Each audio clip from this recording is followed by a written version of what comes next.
I thought I knew her language better than anyone else. That evening, she crawled deep into the closet and purred loudly. I stood in the doorway, heard that familiar sound, and breathed a sigh of relief. She's okay, I thought. She just needs some peace and quiet for herself.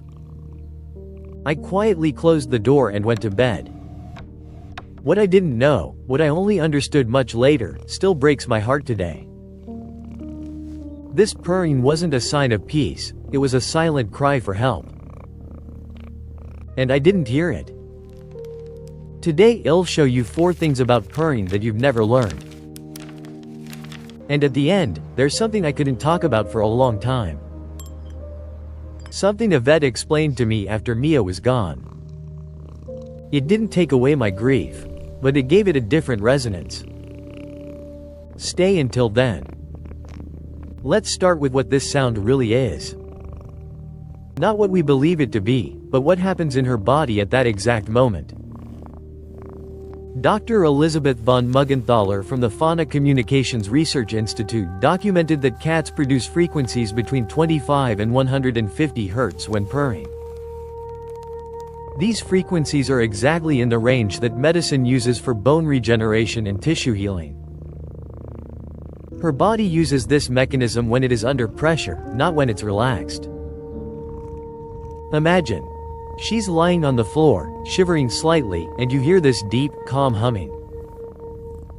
You think, she is content. Everything is fine. But she's actually performing an internal emergency surgery, with the only tool she has left.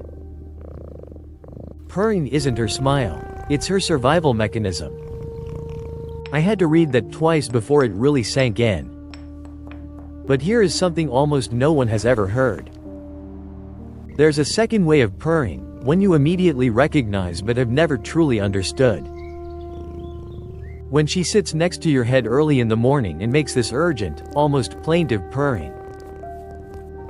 Dr. Karen McComb from the University of Sussex studied this phenomenon in 2009 in the journal Current Biology. She proved cats mix a high-frequency sound into this purr that exactly matches the frequency of a crying human baby. This sound directly targets the protective instinct in the human brain. You can't ignore it, not because you are weak, but because it was built for that. She has spent millennia perfecting exactly this sound. Just for us humans. Just so we wake up. Just so we come. Every time this purr rips you from your sleep, you've just won. She has found you, with a sound your brain cannot turn off. And then there is another moment, the one that touched me the most. Imagine. A litter of kittens is born. Dark, silent, eyes still closed. The little ones can't see anything. They can barely hear anything. They weigh almost nothing. And yet they find their mother. The mother purrs from the very first second, deep, steady, without interruption. This purring is their only compass in a world without light and without orientation. It's the lighthouse the blind follow so they don't starve. This frequency, the same one that heals bones and wakes babies, guides life to its first nourishment. I sometimes think about how much is contained in this one sound.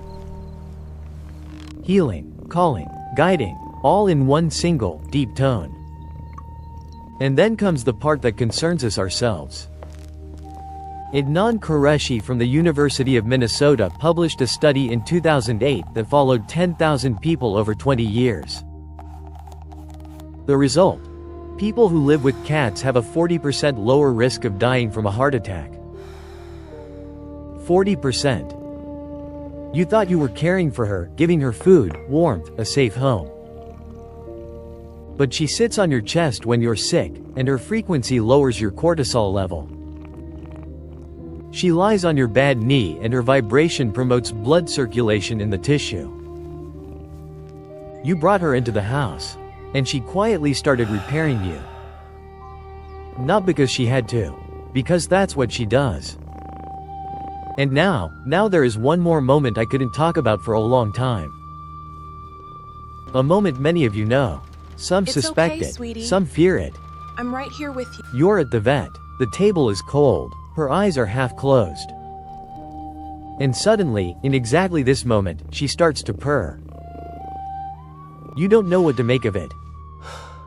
You're crying, and this sound makes it somehow worse and better at the same time. You ask yourself, doesn't she understand what's happening right now? Vets who have accompanied hundreds of such goodbyes repeatedly report the same thing. This purring at the end is different from anything else they have ever heard.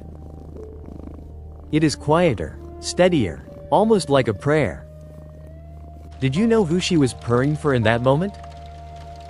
Not for herself. She felt your heartbeat getting faster. She saw your hands trembling. She has known this frequency, the frequency of your fear, since the first day you brought her home. And she does the only thing she can still do. She purrs. Not to numb pain, not to calm herself down.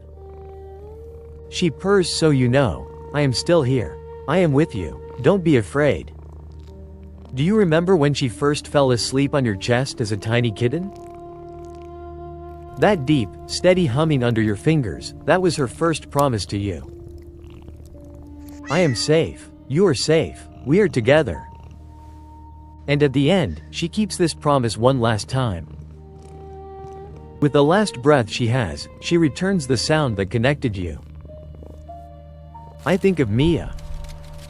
Of the evening I quietly closed the closet door and left. I wish I had sat down. Just sat down and listened. Not to do anything, just to be there. If you know someone who is exactly at this point, who doesn't understand why their animal purrs even though it's doing badly, send them this, without explanation, just like that. So they too know, it is not a lie. It is the most honest thing they can ever say. And if she lies next to you tonight and makes this sound, put your hand on her back. Feel the vibration. That's not a purr. That's a conversation. She's having it with you every day, whether you're listening or not.